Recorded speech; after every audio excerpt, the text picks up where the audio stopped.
Bueno, buenas tardes. Bienvenidos a la tercera charla, como decía Andrés, luego de ver a los franceses y primero los italianos, después los franceses que trajeron el clasicismo a Chile y vimos el desarrollo que tuvo todo esto eh, y también en manos de los italianos, ese clasicismo romano que termina en un eclecticismo y vimos, ¿se acuerdan? Bueno, todos los que nos acompañaron en ese momento.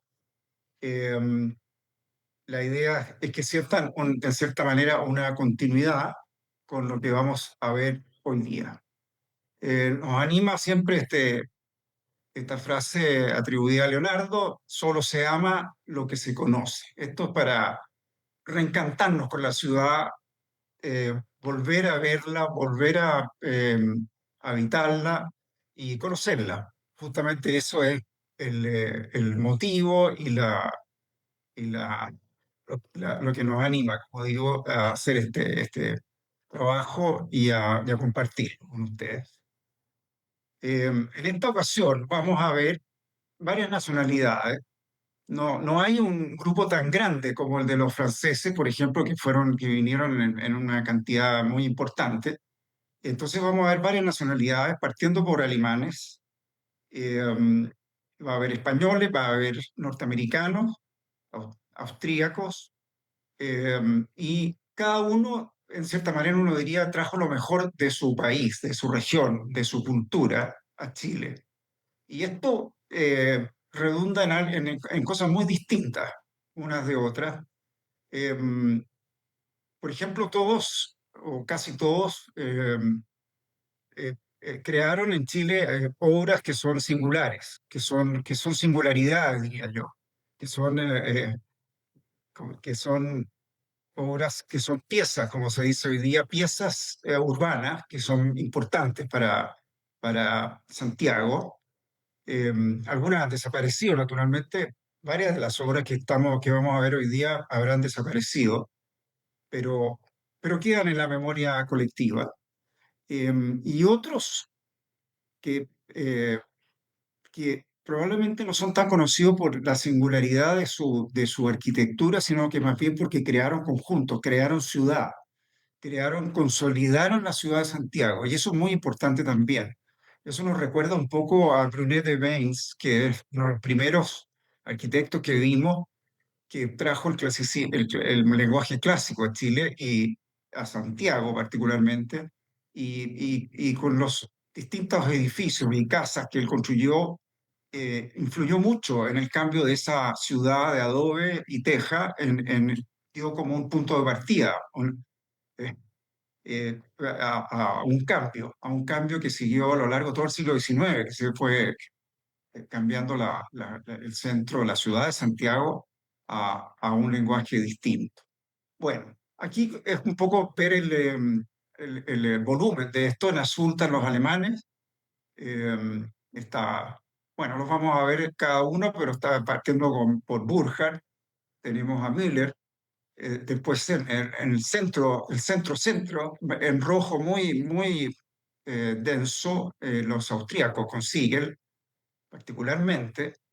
Y después tenemos más disperso la obra de José Forteza, español catalán, en naranja, y tenemos a lo largo de la Alameda este color marrón, café, estadounidenses, eh, con Wetmore. Y hay más, ¿ah? Con esto no queremos, digamos, agotar el tema. Hay más arquitectos, hay arquitectos que vinieron, hicieron una obra y después desaparecieron, o no sabemos de ellos, digamos. Y por último tenemos chilenos. ¿Por qué hay chilenos en esta tercera charla? Porque, bueno, son los primeros arquitectos chilenos de partida y son los primeros alumnos, discípulos de los profesores extranjeros. Profesores extranjeros crea- la Facultad de Arquitectura de la Universidad de Chile y la Facultad de Arquitectura de la Universidad Católica, naturalmente que con gente, con nacionales también, pero ellos fueron la semilla de la fundación de estas dos facultades, que son las primeras facultades naturalmente en el país.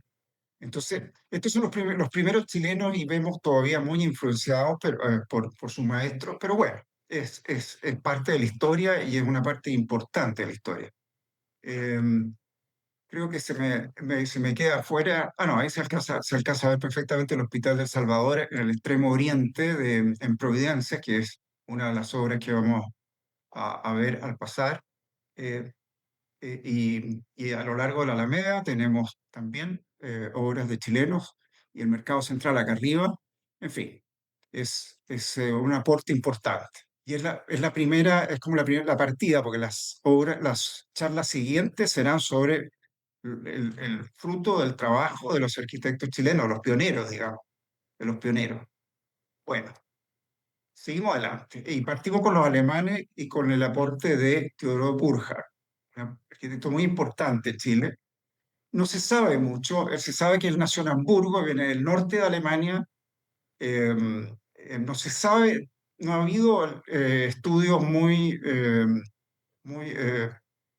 profundos de su vida, de su trayectoria. Entonces sabemos que de repente aparece en Valparaíso, donde tenía contactos, sin duda, tuvo obras con Ferman. Ferman era un importante arquitecto hijo de alemanes en Valparaíso. Es posible que por eso pueda haber llegado, no sabe, una colonia importante.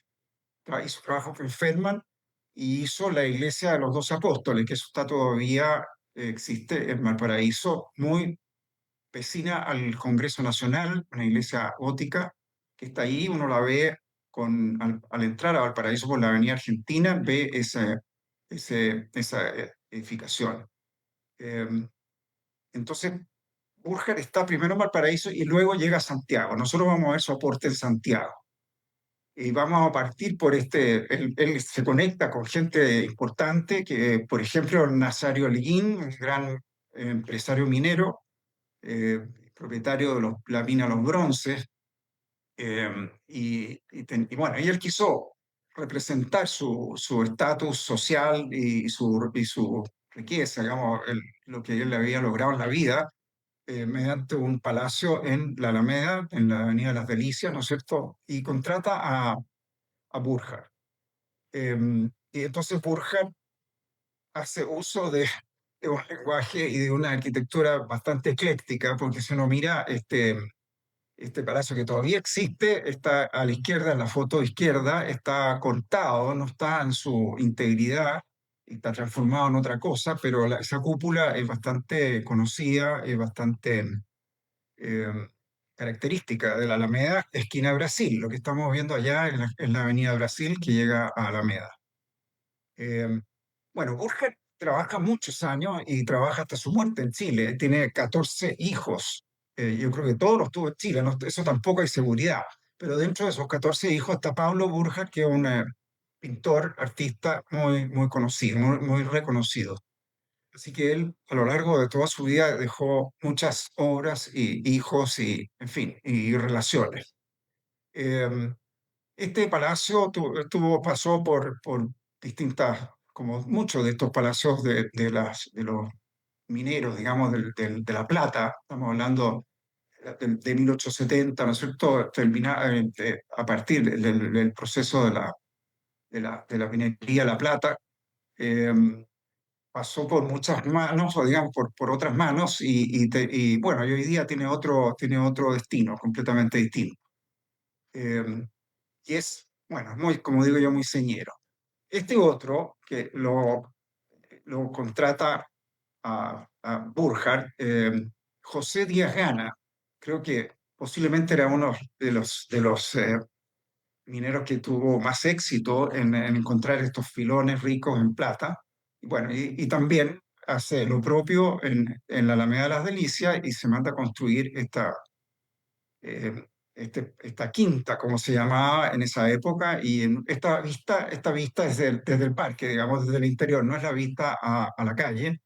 Eh, en realidad es un palacio salido de las mil y una noche. Es como un sueño, es impresionante que alguien pensara en eso para vivir en Chile. ¿Qué tenía que ver esto con Chile? Pero bueno, vivir una fantasía, ¿no es cierto? Y en esa época era como muy admirado y entiendo que después, cuando él lo vendió a Enrique Concha y Teresa Casot, que fueron y ahí pasó a llamarse el Palacio Concha Casot. Le agregaron más, todavía más elementos eh, moriscos o, digamos, de la cultura musulmana y fue todavía más, más rutilante, por decirlo de alguna forma, y socialmente hubo el famoso baile o los bailes en este palacio que fueron muy famosos. Y bueno, él cumplió, yo creo que Borja cumplió a cabalidad lo que se le encomendó. eh, bueno, y esto era la partida para una avenida que se fue transformando de parcelas semiagrícolas, se fue transformando en esta avenida de estas fantasías eh, que estos mineros, grandes mineros, la soñaron y Burja fue capaz de concretarlo. Bueno, todo esto acompañado por este parque, ¿no es cierto? Muy bonito, que eventualmente la familia lo vendió y se creó entonces, lo bonito es que no solamente se vendió y desapareció todo, sino que hubo otro sueño, por eso que pongo la foto a la izquierda, porque dentro de la manzana donde estaba este Palacio Concha Casot, se creó el barrio Conchitoro, con el nombre, aprovechando el nombre, que es otro, dentro, digamos, de un 20% de lo que era del terreno se creó otro pequeño sueño urbano que es crear como un pueblito europeo trasladado también a Santiago de Chile, que son estas calles curvas que terminan y que llegan a una placita con una pila al medio y en la cual varios arquitectos también importantes, ya estamos hablando del siglo XX,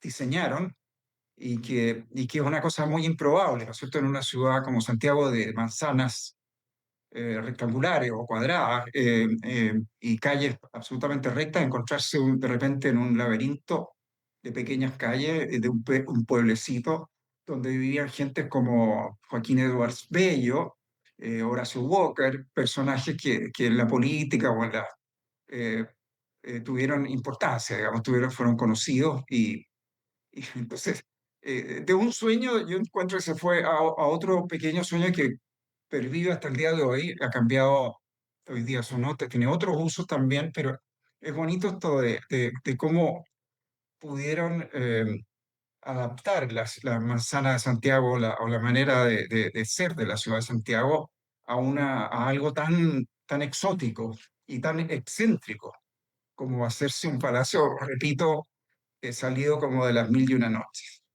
Bueno, no, Borja no se dedicó solo a hacer palacios y a estar con los mineros de salir de La Plata, sino que también fue llamado por la Iglesia Católica. Él entiendo que no era necesariamente católico. Yo no sé cuál es el vínculo, pero lo llamaron y nada menos, pues hizo muchas iglesias, pero nada menos que para la construcción de lo que era en esa época la parroquia del Salvador, porque fue nombrada basílica bastante tiempo después.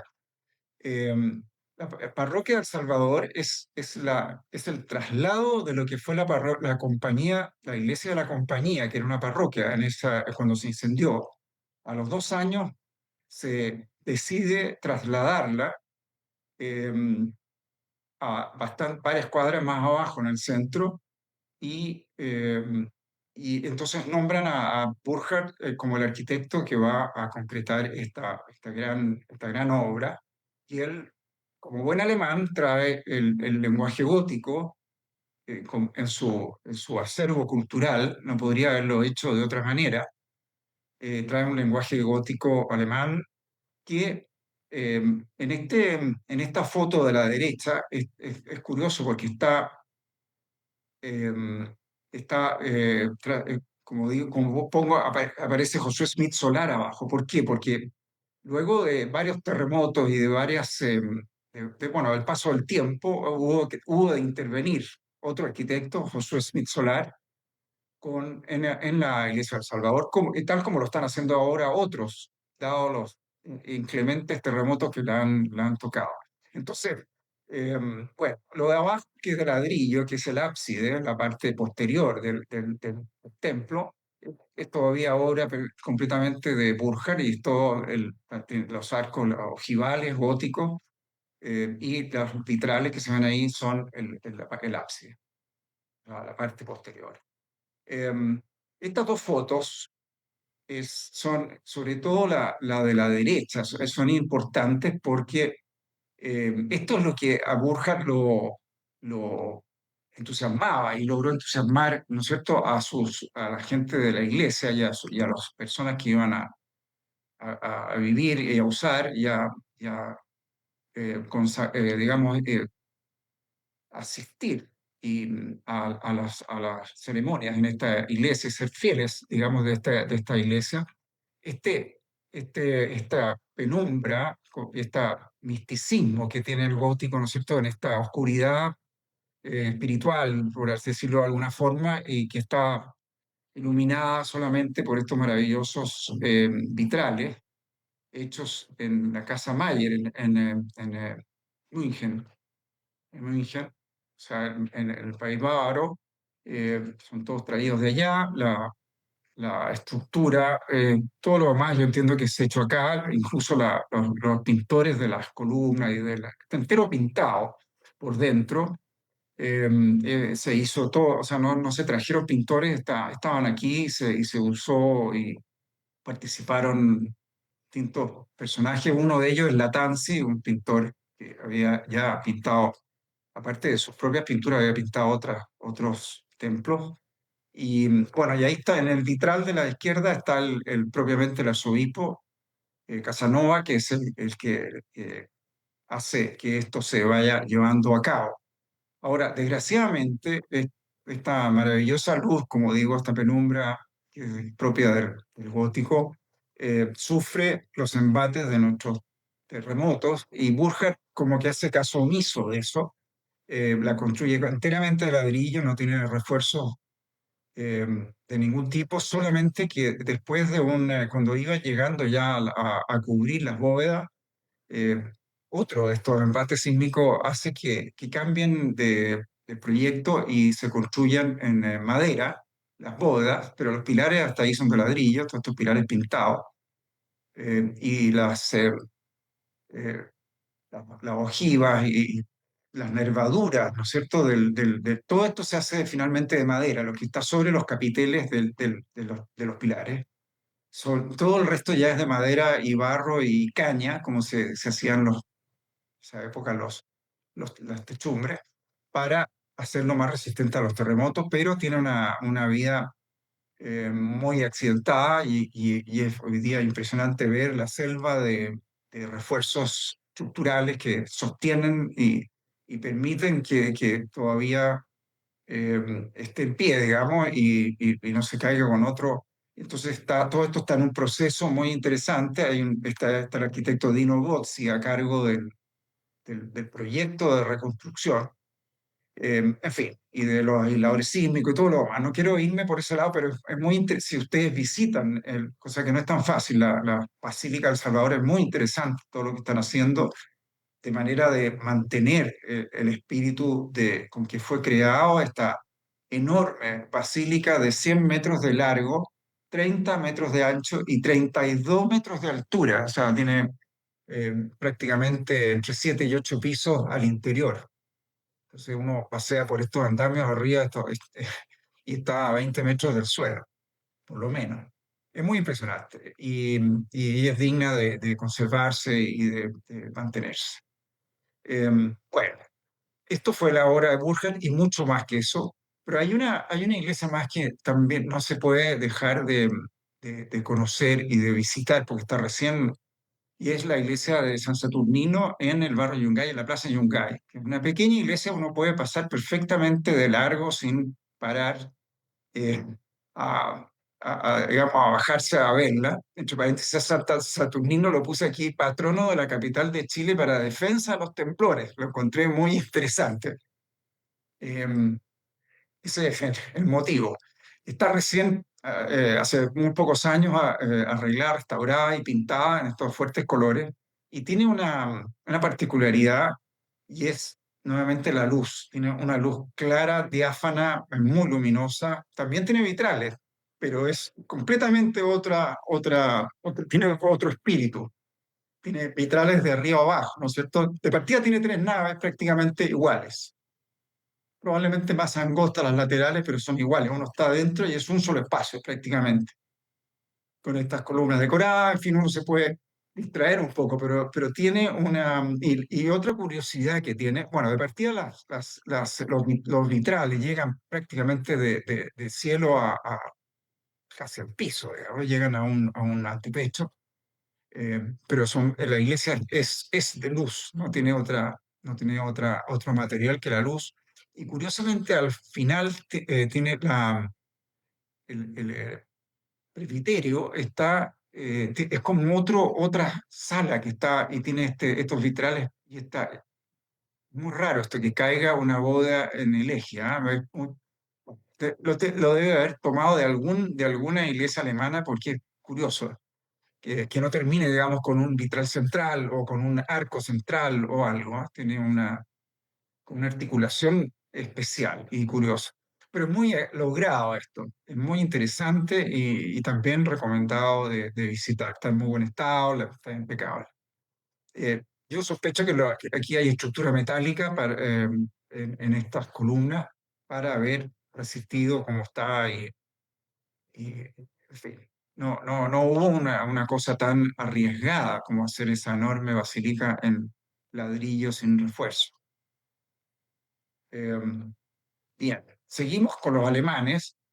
Adolf Möller, o Möller, un arquitecto mucho menos conocido, hizo un paso por Chile prácticamente entre el año 1889 y 1910. Eh, y dejó varias obras y luego partió y siguió su carrera en Alemania, también en el norte de Alemania, sin dejar familia, sin dejar una tradición, digamos, de donde uno pueda eh, buscar más. Algunos parientes han venido a verlo él fue bombero aquí. Bueno, ambos fueron bomberos en Santiago. ¿Ah? Incluso Burkhardt participó en incendios, digamos, importantes en Santiago como bombero. Em, ya, y Moller le tocó hacer la primera compañía, o no sé si la compañía digamos, la central de bomberos de Santiago, es la sede central no sé qué, debe ser la número uno probablemente, y hizo esta edificación en la calle Puente, esquina de Santo Domingo, y entonces está pintado rojo, es prácticamente la mitad de la cuadra. Y hizo esta bella torre para anunciar que ahí estaba la compañía de bomberos, me imagino que con sus campanas en esa época. Eh, y es interesante porque podría ser la municipalidad de una ciudad alemana o danesa, escandinava, tiene como esa categoría, es bonito ver que dejó esta huella. Eh, y también él trabajó en la misma sector haciendo la compañía de consumidores de gas de Santiago. En esa época, ambas instituciones, los bomberos y el gas, eran muy adelantados, era parte de la tecnología ¿no es cierto?, los adelantos que una ciudad debía tener y podía tener. Y bueno, este es un edificio de oficina, hoy día está transformado prácticamente en una galería abajo en el primer piso y hay oficinas en el segundo piso, pero mediante una intervención eh, de hace unos 20 años atrás, otros arquitectos que son Izquierdo Lehmann hicieron este gran hall para recibir al público, que ya quedaba digamos, escaso el edificio antiguo, entonces tiene esta gran planta libre, muy luminosa e interesante, y se adosa para la parte posterior.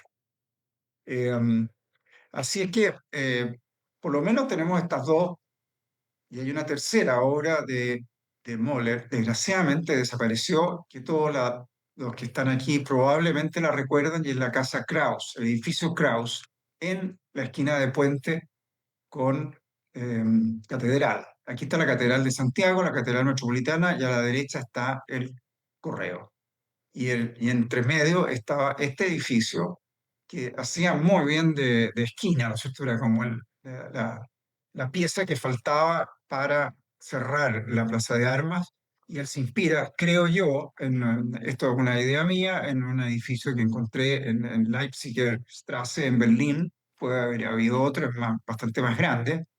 eh, y hace algo parecido, me imagino que en estructura metálica, y había resistido bien. Creo que hasta el año 85 que tuvo daños y ahí decidieron reemplazarlo por una torre con muro cortina de espejo de todos conocida, eh, que rompe naturalmente con la escala y con el espíritu de la Plaza de Armas, de la Plaza de Armas completa, digamos. Entonces, bueno, ese es un testimonio que deja él y que ya no existe. Esta foto es como de los años 20, pero ha sido coloreada y se ve mucho más moderna de lo que aparenta ser. Llegamos hasta ahí con Moller y seguimos adelante con otro arquitecto completamente de otra proveniencia, que es Jess Wetmore. Eh, Wetmore es llamado a Santiago por nada menos que por Enrique Meix. Enrique Meix, todos ustedes saben que fue un magnate de los ferrocarriles que trabajó en California. Él era de la costa este de Estados Unidos, pero estaba trabajando en California y tuvo que salir. Fue un hombre, fue un magnate, pero fue también un hombre de que unos años estaba millonario y después tenía que prácticamente arrancar por sus gastos y tuvo muchos altibajos en su vida, lo que no le quita ningún mérito porque como ingeniero hizo cosas muy importantes. Bueno, aquí lo contrataron luego de hacer un puente sobre el río Maipo, que fue en tiempo récord. Lo contrataron para completar el tren al sur. El tren al sur era de Santiago a San Fernando y él lo completó en un tiempo récord. Entonces, él se organizó y fue capaz de cumplir con los plazos con todas las adversidades que hay en el Valle Central de Chile, de la geografía y de la topografía, y bueno, y le fue muy bien. Entonces le contrataron luego el tren de Santiago a Valparaíso. Y esa fue su gran obra, digamos, y ahí le fue muy bien. Y ese hizo esta casa, que yo la recuerdo de muy joven, que estaba en la Alameda, donde está hoy día las oficinas del metro, me parece. Eh, y desgraciadamente desapareció. Ayer era completamente de la costa este, de la costa este de Estados Unidos, de Boston, podría haber salido de Boston, de alguna ciudad así.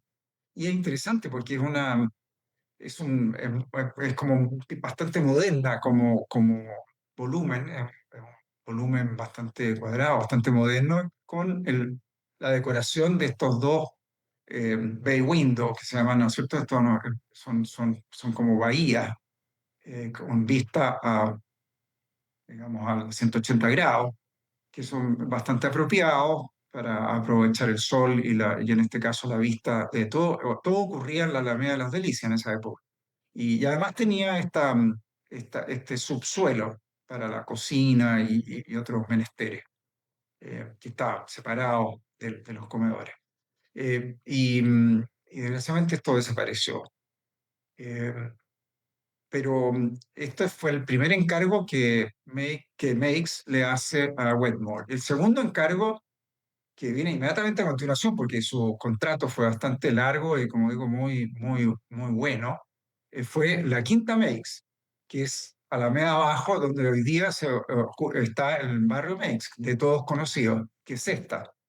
La Quinta Makes esta sí que hizo furor en Santiago, estaba rodeada de un parque, hizo furor porque su arquitectura no tenía nada que ver era muy llamativa, era simétrica, tenía estas dos alas hacia la calle y dos alas iguales hacia el parque, hacia atrás.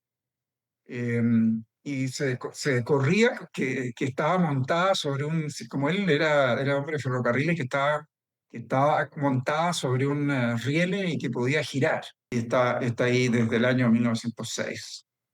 Eh,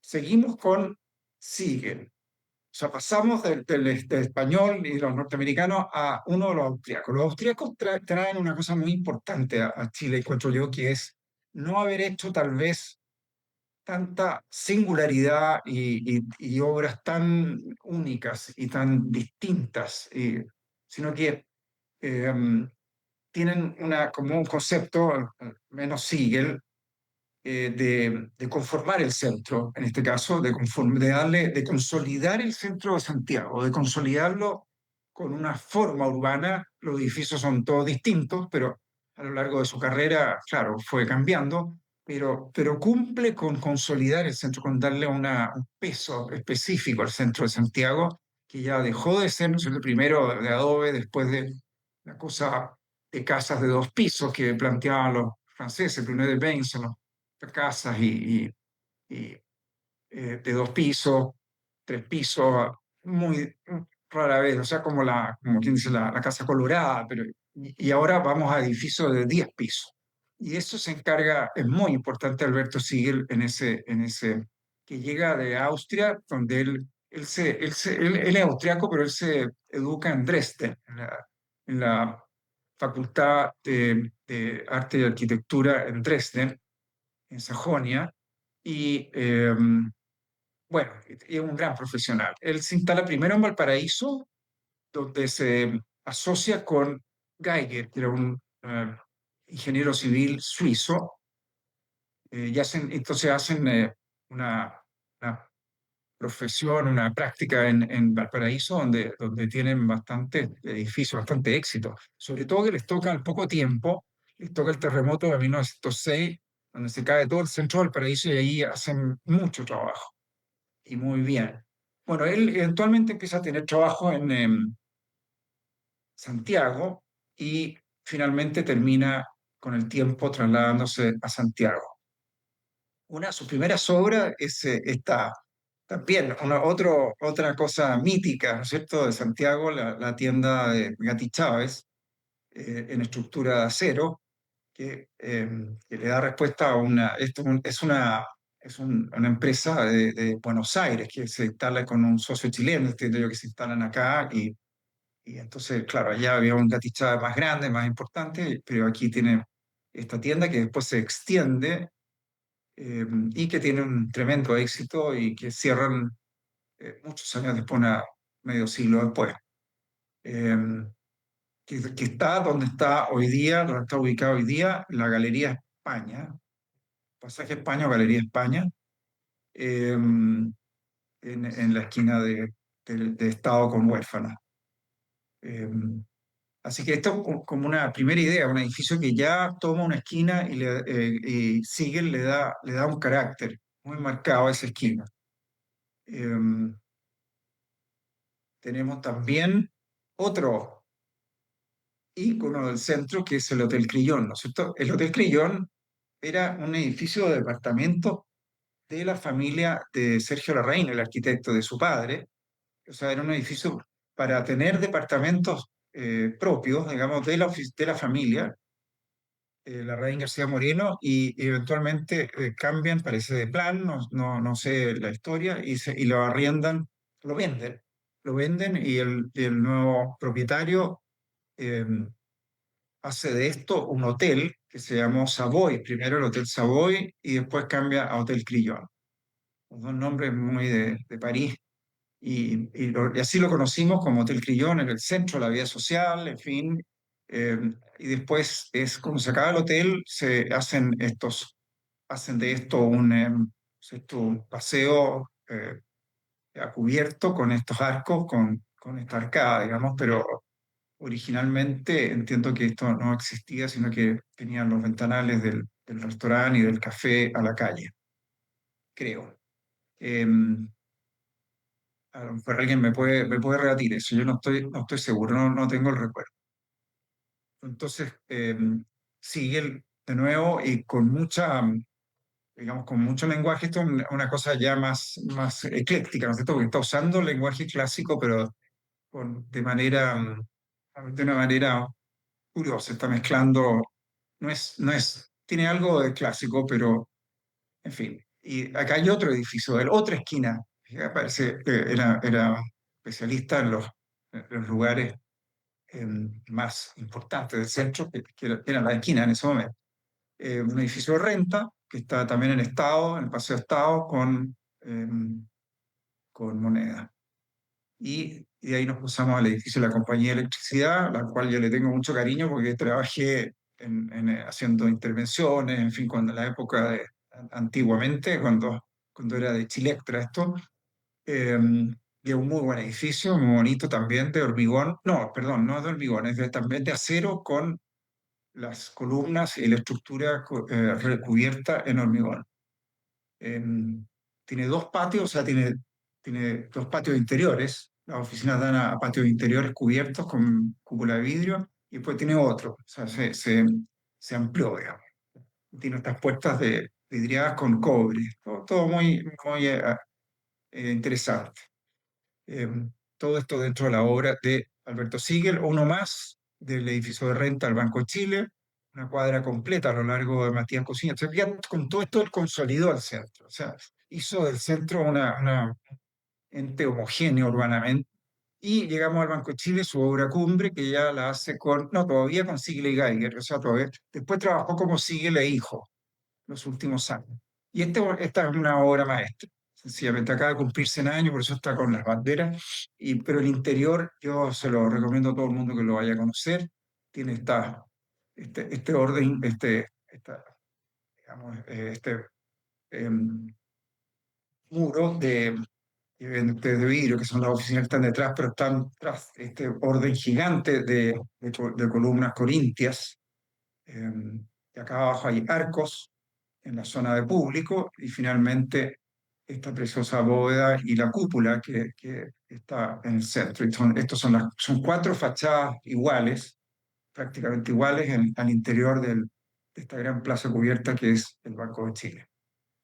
Eh, Él se hizo, por supuesto que fue su obra maestra y ya, con esto se consagró definitivamente, por decirlo de alguna forma, pero él hizo más de 20 edificios de oficinas y bancos en Santiago, en el centro de Santiago. Y eh, vamos a pasar un poco rápido por la obra de Karl Brünner. Karl Brünner fue otro austriaco que también su aporte, nuevamente, es más bien como sistémico, por decirlo de alguna forma. Él llegó a Chile invitado por uno de sus alumnos de Viena, que era Rodolfo Oyarzún Filippi.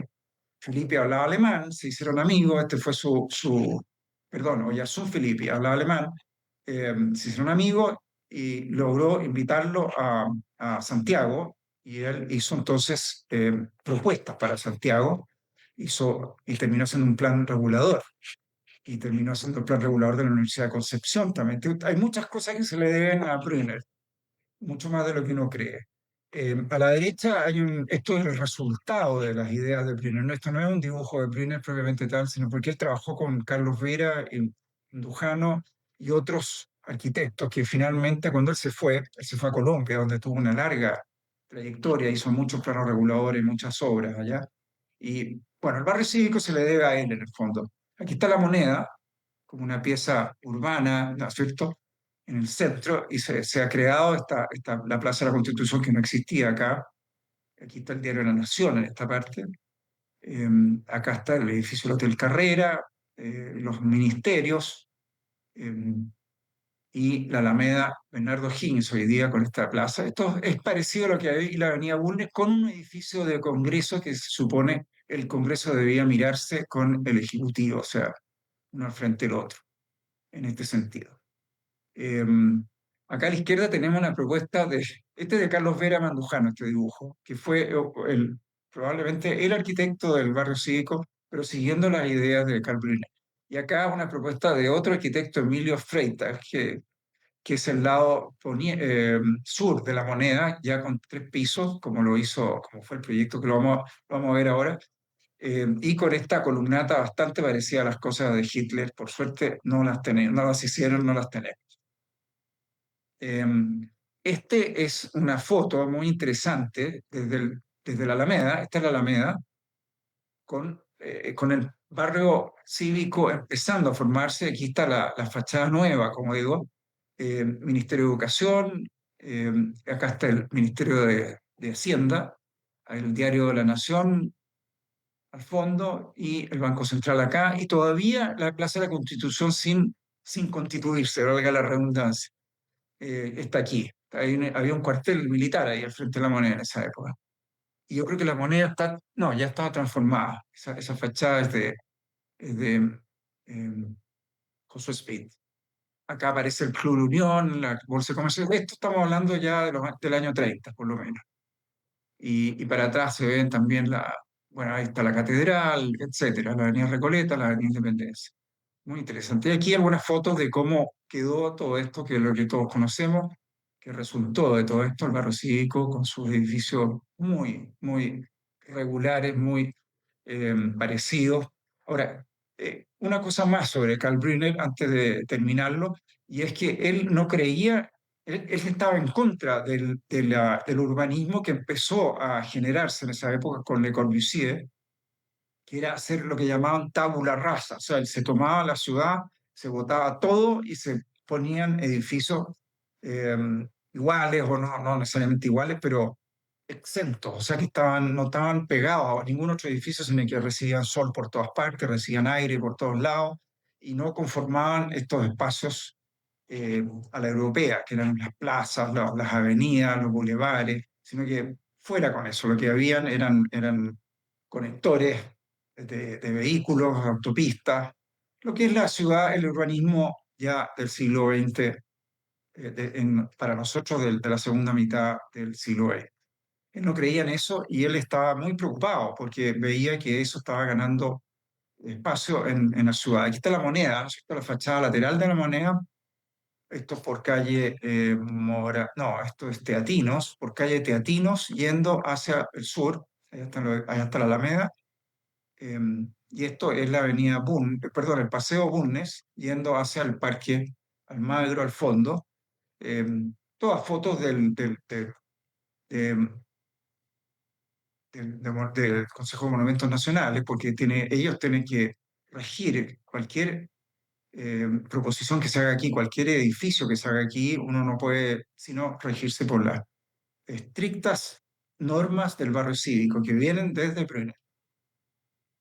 Bueno, con eso terminamos a los extranjeros y pasamos, nos queda poco tiempo, nos pasamos relativamente rápido por los chilenos, que fueron sus alumnos, de cierta manera. Fermín Rivazeta fue el primer eh, arquitecto que salió, pero desafortunadamente no pudo titularse de arquitecto, digamos, pero fue el primero que salió de las aulas de Brunet de Bains, que después las tomó Eno. Y es un muy destacado arquitecto chileno, destacadísimo, que su obra terminó en Valparaíso haciendo muchas cosas, trasladándose a Valparaíso, cuyas obras desaparecieron con el terremoto de Valparaíso. Hay dos cosas por las cuales lo recordamos, y una es la torre de San Francisco, que se había caído, no así el templo, y él diseñó esto y permanece hasta hoy y es muy reconocido en Santiago. Está ahí para todos, para verlo siempre que uno pasa al centro. Y, y el mercado central. El mercado central era una necesidad, ¿no es cierto? Era una necesidad que se requería, y lo hace con la asesoría de Edward Woods y Driver. Me parece que son ingleses, se dibuja todo y se manda a fabricar a Inglaterra, y luego se arma frente al río, ¿no es cierto? Frente al río todavía no canalizado, el río Mapocho todavía sin canalizar en esa época. Después se hicieron estos locales, primero estaban estos locales comerciales. Eh, pero el proyecto y ojalá estuviera en mejor estado, estuviera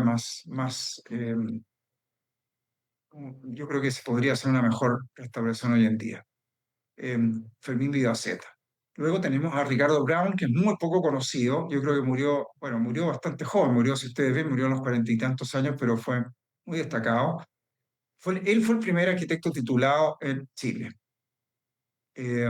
Y tiene al menos dos obras, si no más. Y tiene la primera obra del Correo, el edificio del Correo es de él, pero después fue, eh, a mi manera de ver, fue echado a perder. Él tenía su propuesta era más sencilla y más bonita. Pero hizo la Galería San Carlos. Esta es paralela, es donde está la calle Phillips. Para construir la calle Phillips, botaron la Galería San Carlos, que estaba paralela al portal Bulnes, digamos. Pero esto no miraba a la plaza, sino que estaba detrás del portal. La plaza de armas estaba a la derecha, pero es paralelo. Eh, y tenía estructura metálica, naturalmente, todo iluminado por cenitalmente, y entiendo que se hacían unas mesas largas y se hacían banquetes y actos públicos aquí. O sea, era una plaza cubierta, un precioso espacio. Eh, y no recuerdo bien, era Nicanor Plaza u otro escultor chileno que hizo estas figuras que aparecen en el segundo piso. Y le debemos a él también el Hospital de Salvador, que hoy día se ha centuplicado en superficie y ¿no es cierto? Hay un enorme proyecto, pero culturalmente el inicio, que es esta fachada, es monumento nacional y no varía. Él muere joven y esta obra es terminada por Carlos Barroalé, otro arquitecto de la época. No, todavía tenemos uno más, tenemos dos más. Alberto Schade. Alberto Schade trabajó con Doyer en los tribunales de justicia, fue su mano derecha. Él era hijo alemán, pero chileno, ya estamos hablando. Y fue también un gran académico de la Universidad de Chile. Bueno, aquí aparece la obra del campus de ingeniería Boschef. Él hizo, no, fue una autoría, digamos, eh, ingeniería, pero él hizo el de arquitectura que está al frente. Pero esta foto era irresistible, era demasiado bonita no ponerla, como esta foto como se hacían las obras en esa época, sin máquinas, con escaleras de madera. eh, para uno es demasiado entretenido ver este tipo de las instalaciones de faena, eran unas cosas buenas, pero resultaban estas obras maravillosas.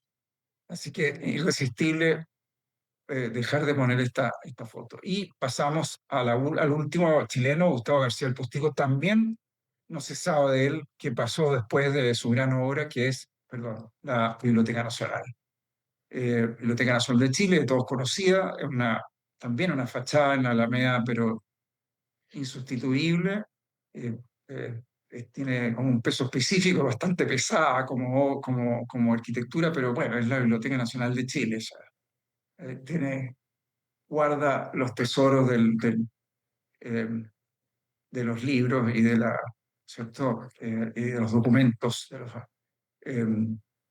eh, chilenos para acceso de todo el mundo. Y junto con eso hizo justamente el Archivo Nacional, que está perpendicular, que es este otro edificio, también de él. Eran cuatro edificios en realidad, era la manzana completa, eran cuatro edificios con los almacenes de libros al medio, al centro, en el patio. Se construyeron tres, y dos son de su autoría, son la biblioteca y el archivo. El tercero, que va por la calle Moneda, ya no es de su autoría, se terminó en los años 60. Y creo que fue muy modificado lo que él había propuesto. Y el cuarto, que por San Antonio nunca se ha hecho, está pendiente, perdón, por MacIver, por MacIver. El edificio que va por MacIver está todavía por hacerse. Así es que, bueno, con eso terminamos y nos quedamos, digamos, conectados con los chilenos que van a ser los pioneros que siguen a estos que acabamos de ver. Así que muchas gracias, y si tienen alguna consulta, estamos aquí para escucharlas. Mariano, Muchísimas gracias por la presentación, estuvo muy interesante. Le voy a dejar la palabra a Josefina Tocornal, la directora de Extensión, que va a decir unas palabras. Gracias, A ver, gracias Andrés, gracias Mariano. No sé si estamos ahí ya todos en conectados. Mariano, a lo mejor puedes dejar de compartir para poder contestar las preguntas. A ver si te veo. Espérame. Ahí, ya. ¿Estás Mariano? Sí, te veo. ¿me ves o no? No. Ah, Sí, te veo y te escucho. Así que ahí te voy a hacer, aprovechamos de agradecerte y a toda la gente que se conectó. Estuvo muy interesante la presentación. Eh, y voy a recoger algunas de las preguntas que están en el chat y otras que se me han ocurrido por el camino para que las vayamos contestando, ¿te parece? Una pregunta que se me ocurrió a mí en realidad es que me gustaría saber si tu opinión, Mariano, como arquitecto, eh, de la restauración de la iglesia de San Saturnino, que es más o menos reciente, en realidad sufrió hartos daños con el terremoto esa pobre iglesia, y ahora que está pintada, bien pintada por adentro, se ve casi como demasiado nueva. No sé si los colores que los cuales la pintaron eran los originales o este tanto color es una cosa que no conversa con el original. ¿Tú nos podrías compartir algo de eso? ya. Sí, yo creo que claro, no regresa al original, digamos, ahí.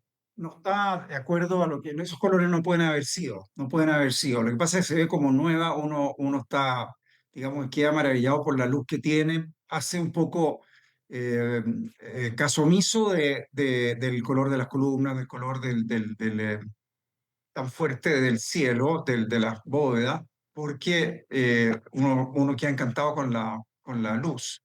Pero yo también creo que tienen que haber sido mucho más apagados, los colores. Eso es verdad. Si uno quiere ser fiel a la obra, eh, deben haber sido más apagados, no tan intensos, digamos, no tanta intensidad. Sobre todo viendo después lo que es la Basílica del Salvador, ¿no es cierto? Que es obra de él también. Sí. Em, Oye, la otra capilla que no sé si yo asocio por error o no con la de San Saturnino es la capilla de la Virgen Santa Rita, que tiene ese cielo pintado lleno de como de arcos, como tipo bóveda, lleno de estrellas en blanca sobre azul. ¿No es de ninguno de los que vimos ahora? ¿No es Burkhardt o quién es el arquitecto de esa es, capilla? es Burkhardt, Ah, es exactamente. Burkhardt. Ah, entonces no estoy Es tan mal Burkhardt. entonces. Es Burkhardt también y tiene los cielos azules. Ahora, Pues, claro, el Santa Rita no es gótica, es una cosa ecléctica, porque decía, por ahí leí que es bizantina, pero no es bizantina, es una cosa ecléctica, es un invento de él un poco, o se guió de alguna parte, pero también tiene los colores fuertes, lo que estás diciendo sí, tú. ese cielo estrellado, azul con Tiene el cielo estrellitas. estrellado, sí, Sí, justamente. por eso la relacioné. Ya, bueno, Sí. muchas gracias. Oye, Oye, otro tomándome de comentario. eso, Sí, dale, ah, dale, no, dale. que tomándome de eso, me recuerdo que no nombré que él hizo muchas o varias casas importantes de campo, de luego Santa Rita, y su capilla, y también Conchitoro, la de Pirque, donde está la viña Conchitoro, también la hizo él. Eh, Ujú. así es que, y otras cosas más, digamos, que no nombré, Claro, pero porque hizo están varias fuera de casas. la ciudad, porque estamos concentrados en Sí, Santiago Centro, digamos. claro. Ya, perfecto. Otra cosa que te quería comentar lo de Meller, que lo encuentro muy interesante. Yo trabajé en la compañía de gas mucho tiempo, no sabía que este era el nombre Sí, del arquitecto, de hecho nunca lo encontré. Ahora recién lo sé. Lo que hiciste es que aparentemente este edificio es de 1900, o por lo menos eso dicen los planos que tienen guardados en la compañía de gas. Y coincide con el periodo que tú dijiste que Müller estuvo en Chile, así que está perfecto dentro de ese mm, rango. Y justo al frente del edificio de la compañía de gas, que tiene un interior muy interesante, que es muy moderno, de izquierdo alemán. Hay otro edificio que tiene esta especie de ventanitas como con unos techos medios así puntudos, que hace como un juego parecido a la arquitectura de la compañía de gas, ahora que lo pienso, y también con el edificio de bomberos, que tiene locales abajo y uno arriba, no sé qué lo que sería, hay un casino, o hubo un casino de funcionarios de carabineros, donde tú y otras cosas más, que no eran muy glamorosos los usos actuales, pero se parece, o sea, aparentemente pudiera ser de lo mismo. Oye, aquí tenemos un comentario también muy bueno de Sebastián Aguilar. Le agradecemos a Sebastián el comentario que dice que en el caso de Adolf Möller también es autor de la casona Dávila, hoy demolida, y de los colegios Olea y Barros Borgoño. Así que ahí tenemos otro dato. Aporte, claro que sí. Sí, pues un aporte. Gracias por el aporte. Otras consultas tenía para ti, una duda que tengo más bien. Los edificios de Siegel, como el del Hotel Crillon, siempre fueron pensados para tener estos locales comerciales en la primera planta, porque uno los ve tan bonitos y de repente como que no le hace mucho sentido. Yo te diría que con excepción del edificio de la compañía de electricidad, y si se me olvida algún, bueno, naturalmente que los bancos no, pero los demás sí. Todos los edificios de oficina tenían locales comerciales en el primer piso, sí. Y en general eran buenos comercios, de buena calidad, el centro era el centro en esa época, donde estaba lo mejor. Sí, Sí. porque el centro era donde la gente se ponía elegante para ir a comprar. O sea, el centro era el mall en ese momento. Exactamente, era lo mejor, claro. Entonces, es un Mm. concepto bien distinto a lo que hoy día uno piensa venir al centro, claro, y Eh, está preocupado de la seguridad y de otras cosas. por eso Pero hay que volver a ir al centro y hay que recuperar el centro y mirarlo bien y volver a mirarlo como lo hemos mirado en estos recorridos que hemos hecho, que es fantástico cuando uno va, bueno, acompañado por alguien que sabe como tú y además mira con calma y mira con atención. Como decías tú el otro día, no es lo mismo mirar que ver. De repente uno no ve si no pone ojo. claro, Sí. exactamente. Oye, Y, otra pregunta. Los pasajes comerciales, estos pasajes que son tan famosos del centro, como que cruzan y atraviesan estas manzanas así en cruz, ¿no tienen que ver o no son de la misma época de estos edificios tipo Siegel? ¿Los de Siegel no tienen esta tipología más adentro? ¿Son más modernos? eh, yo creo que coincide con alguno, pero no sé, sí, es parte es interesante esa pregunta, porque parte fundamental del centro, los pasajes, ¿no es cierto? Ahora Mm, que tú estabas diciendo que era como el mall de antes. Pero no lo fotografié porque no hay alguno que sea muy característico de él, digamos, de su arquitectura, ya.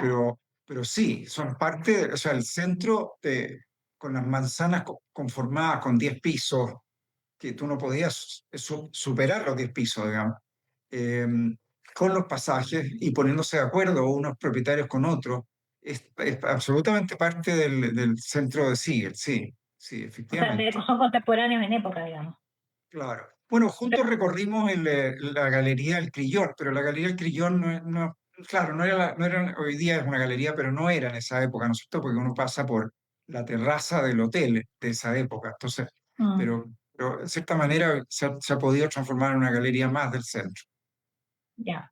Hay una película que se hizo hace poco sobre este caso de un asesinato de una mujer que le disparó al amante y lo mató en el Hotel Crillon en el comedor. Y ahí hay una reconstrucción de época que no sé dónde la filmaron, pero uno se puede como hacer una idea más o menos, tratar de imaginar cómo sería este Hotel Crillon cuando estaba funcionando, que parece que era lo más elegante que había en Santiago.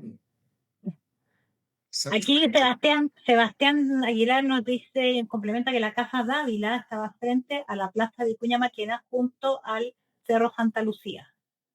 Ya. Así que esto sería otro de Meller, otra casa de Meller que parece que ya no existe.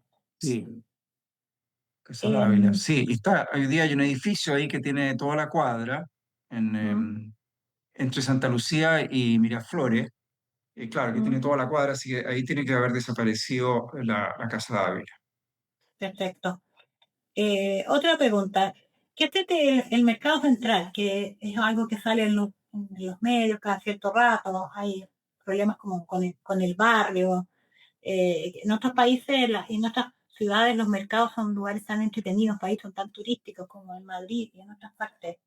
¿Qué te ocurre a ti que, bueno, A todos nos gustaría que se hiciera algo con el mercado central, pero ¿qué valor tiene como edificio? ¿Qué se te ocurre que debería pasar ahí en el mejor de los casos, si uno pudiera soñar?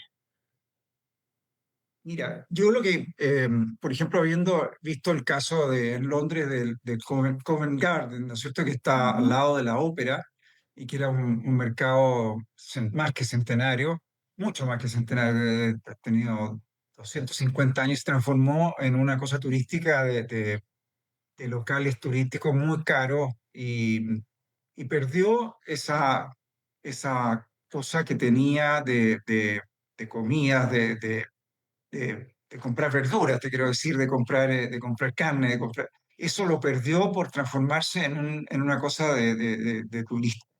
turística, de recuerdos. Entonces, eso es lo que no debería pasar. Yo creo que habría que hacer convivir eh, la cosa de la verdura y de los alimentos frescos con, con una inversión mayor y con café, naturalmente, que uno pueda ir a tomarse un café y que pueda, no es fácil, ¿ah? Pero no es fácil porque tú empiezas a subir los arriendos naturalmente y se va la gente, se transforma en otra cosa. Pero yo creo que no debería perder la cosa que la gente se va a comer de repente los mariscos ahí o las pailas marinas, no sé, es lo más chileno que hay, no debería perder ese carácter. ¿Ah? Eh, entonces, toda esta estructura hace posible una cosa y otra, pero bueno, y en París, en Leal, yo no sé en Leal cómo, en qué quedó, eso, bueno, desapareció Leal prácticamente cuando instalaron el Pompidou. Entonces dejó de ser un barrio de mercado, ¿no? Está en otra parte, no sé. Lo importante es que hay que mantener el espíritu, pero yo creo que debería ser como más limpio, más, no sé, habría que hacer una inversión ahí. Ahí hay un gran trabajo por hacer. Sí, y de seguridad también, naturalmente, porque está justo ahí frente a la estación Mapocho, es muy bravo, ¿ah? Como Sí, es una sector. gran tarea para el alcalde de Santiago, para todos los alcaldes y para el actual también. Exactamente, Hay una sí, lucha que se exacto, está dando. sí. Oye, Javiera Benavides, que la aprovechamos de saludar, que también es arquitecta y amiga nuestra, nos pregunta si los edificios públicos, me imagino que se refiere, por ejemplo, al de la Biblioteca Nacional, se asignaban a estos arquitectos por encargo directo o si había concurso. ¿Tú tienes alguna Sí, noticia al respecto? García el Postigo era muy joven cuando ganó el concurso. Yo te diría que en casi todo Requier ganó el concurso del Bellas Artes con una propuesta para justamente Plaza Vicuña Maquena, donde estábamos hablando recién de la Casa Dávila. Ahí iba a estar el Bellas Artes. Y Ujú. finalmente quedó tan estrecho entre el cerro y esto y lo otro, y que lo trasladaron a Dios Gracias al Parque Forestal. Pero sí, era un concurso, también era un Era en concurso, concurso. y sí, y también fue un concurso la remodelación de la moneda, en el sentido de crearle un frente hacia la Alameda, que no lo tenía. Y lo Ujú. ganó Josué Smith. Todos fueron concursos, todas estas grandes propuestas de edificios públicos civiles fueron concursos. Sí. Ya, muy Em, bien.